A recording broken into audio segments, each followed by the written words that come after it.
Peace and happiness for everyone. Torat Adonai Temimah Meshivat Nafesh. The Torah of Hashem is honest and faithful, teaching us to be honest and faithful, restoring the soul. The Avot, the patriarchs, the founding fathers of Am Yisrael, their lives, their challenges, their actions are an example.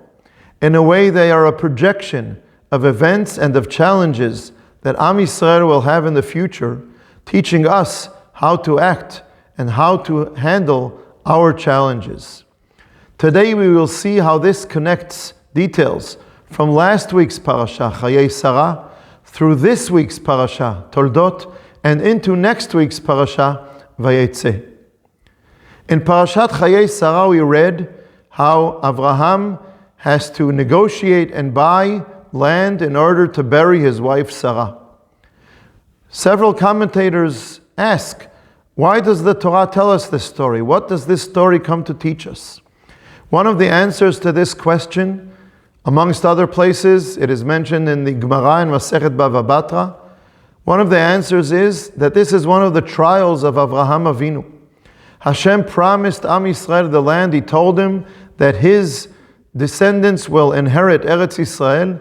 And here, when his wife dies, he doesn't even have a plot of land to bury her. He has to negotiate and buy land in order to bury his wife. But Avraham does not despair. Avraham does not complain. Avraham knows that this is a future project, that this is a long-term project. And he has patience, he has perseverance, he negotiates and buys the land and does not complain.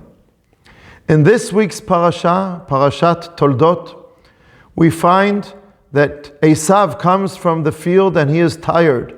Vayavo Esav min hasadeh vehu ayef.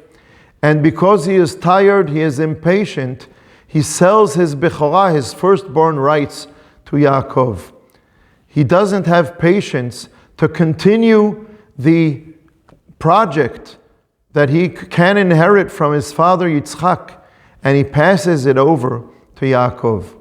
Later in the parasha, we find that the Plishtim stuffed up the wells, blocked the wells that Avraham dug, and Yitzchak goes and digs again the same wells that his father Avraham dug in Eretz Yisrael. Yitzchak is not tired. He does not give up. He has patience, he has perseverance, he has faith. He continues to build life in Eretz Yisrael. Interesting, there are those who, with the struggle over Eretz Yisrael, they decide to destroy things in Eretz Yisrael, and there are those who decide to again and again bring life to Eretz Yisrael. Sounds familiar, doesn't it?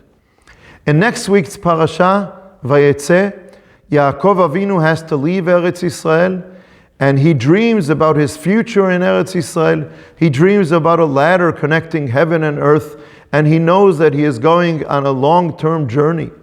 And he says, he makes a covenant with Hashem. He prays that Hashem should accompany him on his long journey and return him to his father's home, to Eretz Yisrael.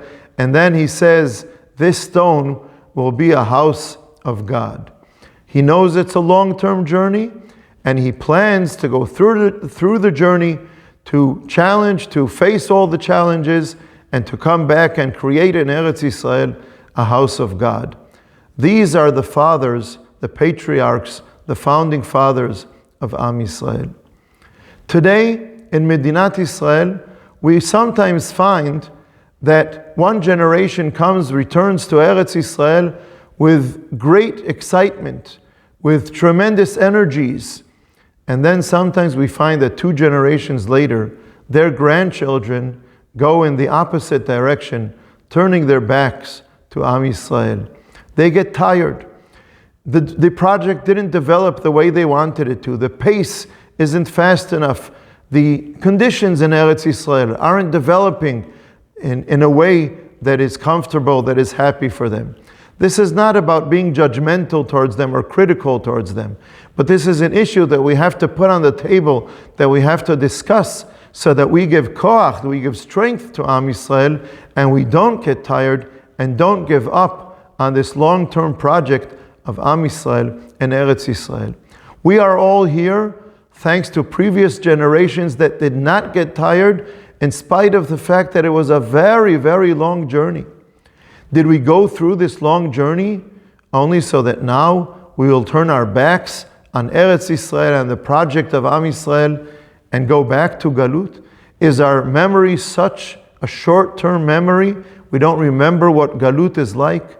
We must have koach, perseverance, strength, belief. We must not get tired and continue to work and face the challenges that Am Yisrael has, that Eretz Yisrael presents, that all of the different projects, all the different goals of Am Yisrael in emunah, in morality, and Eretz Yisrael put in front of us. We must have strength and perseverance, not get tired and give up on the project of Am Yisrael. The journey of Am Yisrael, we know, is a very long run, long-term journey. What should we do? What does the Torah teach us so that we will have strength and faith and not get tired on this long-term journey? I would say two things. Number one, the Torah gives us mitzvot that constantly remind us where we came from, how long of a journey we have already been on, and remind us of where we are going, so that we always have great energies to continue on the journey of Am Yisrael. And two, the Torah always reminds us what our dreams are, what great dreams we have about Am Yisrael and Eretz Yisrael.